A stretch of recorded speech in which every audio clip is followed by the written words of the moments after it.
is Ken Haas. Welcome to this week's edition of Kenny's Two Pennies.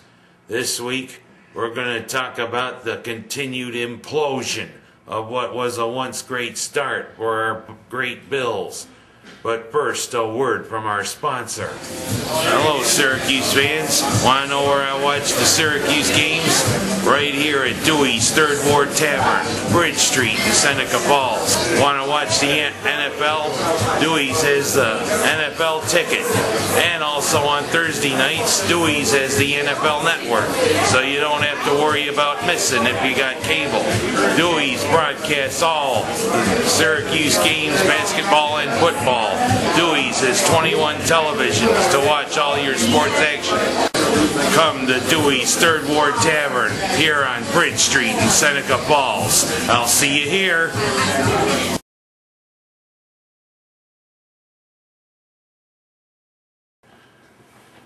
What do you know? This was supposed to be the start of something that might help regionalize the Bills. The first of our 5-game regular season trip up to Toronto, to the Rogers Center, the $78 million deal to regionalize the Buffalo Bills. Although some Bills fans like me are very leery of this deal, we hope it's not a harbinger of things to come, that the Bills might soon move and maybe head to Toronto. But the truth is, why would Toronto need an NFL team? They've already got the Argonauts. They've already got the CFL. The CFL and the NFL cannot coincide in one team. At least that's what I think. But how much media coverage does the CFL get down here? Not very much. But let's look at the ugly statistics on Sunday, shall we? For almost 8.5 quarters, Buffalo has not found the end zone. That included our performance last week against San Francisco, when after that opening drive, we played so well enough on defense, we could have blown out the 49ers. But something happens when we get inside the red zone. It turns into the ugly zone. We get down there and all we can muster is 3 points. Same thing this week, with J.P. Loseman playing quarterback for the Bills, because Edwards still hasn't recovered from an injury from banging his girlfriend. And Loseman gets in there, and what happens? It's a typical J.P. Loseman performance. I just wonder if Loseman is actually Rob Johnson, the sequel. Heck, both of them are California boys, and both of them are playing like they don't know squat. And Loseman, what's going on when we get inside the 20? You lead us on 2 great drives, including that nice 23-yard pass to Josh Reed. And then you get right down to the 6-yard line.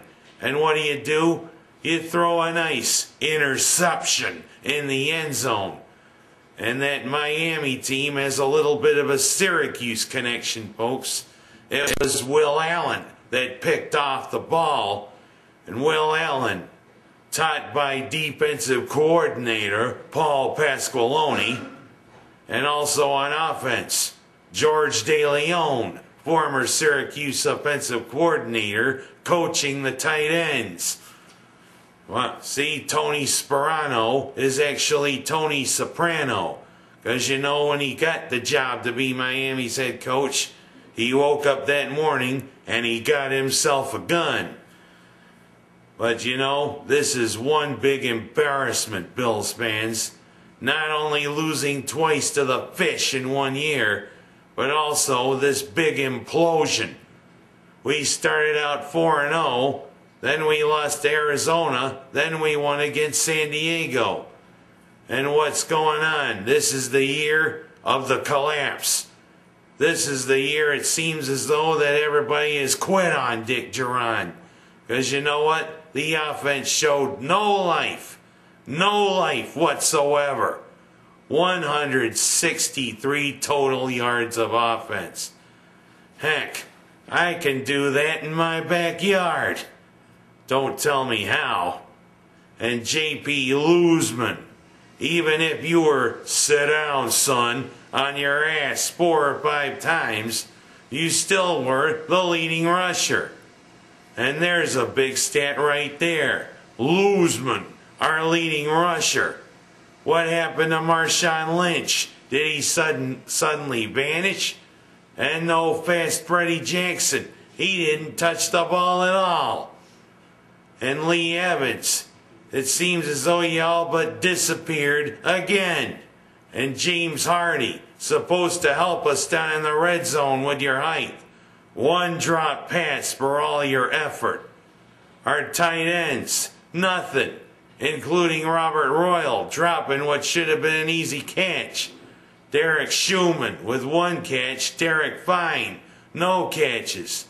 Can you say upgrade in the off-season?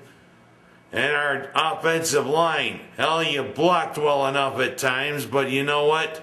Loseman can't get rid of the ball in time. Loseman's looking like Rob Johnson. Sit down, son. Too much. And then Loseman. What's with going back and cocking your arm back and losing the ball? Hell, you're mistake prone if there's ever a prone position, of which it's nice to be when you're with your girlfriend. That's not a good one. Our defense, 290 yards. That's not really a bad statistic, but hell, the offense couldn't bail you out. 8.5 quarters, no touchdowns.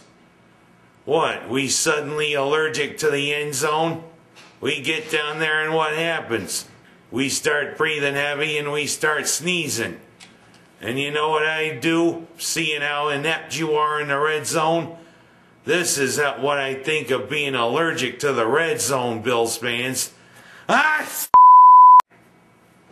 what I feel.